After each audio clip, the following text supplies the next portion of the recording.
Dito guys parang may binabalak ang ating bida kay Vexana at yun nag-level 4 na ang ating bida at nagdadalawang isip pa ang ating bida at yun nakita na si Vexana at mabibigyan ko ito.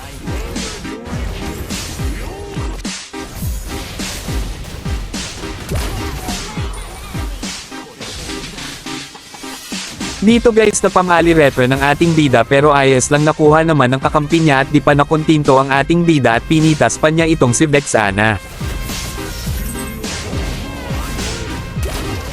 At inimotin pa niya ng iiyak na yan loko talaga itong bida natin pinapaiyak si Vexana.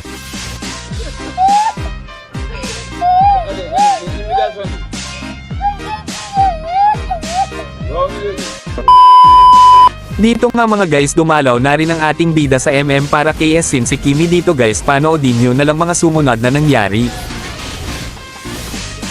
Dito naman guys bumaba kami ng kakampi ko at mapipitas ko pa dito si Gus Sion.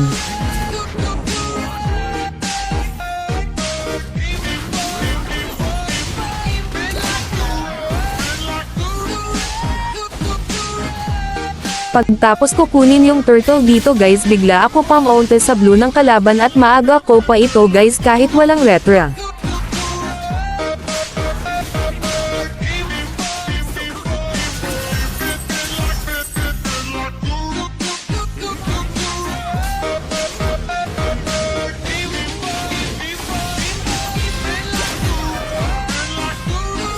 Dito guys nag-lord na kami dito para matapos na agad. Agad-agad na rin ako bumaba para malakas puwersa ng minions guys.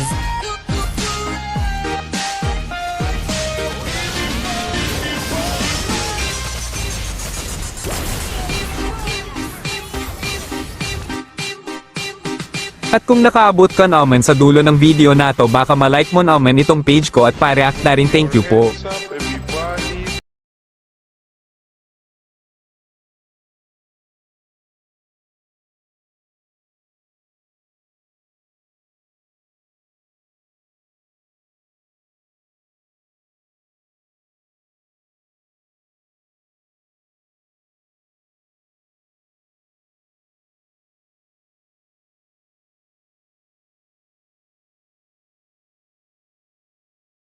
Dito na natapos ang ating video guys at kung di ka pa nakafollow sa aking page baka naman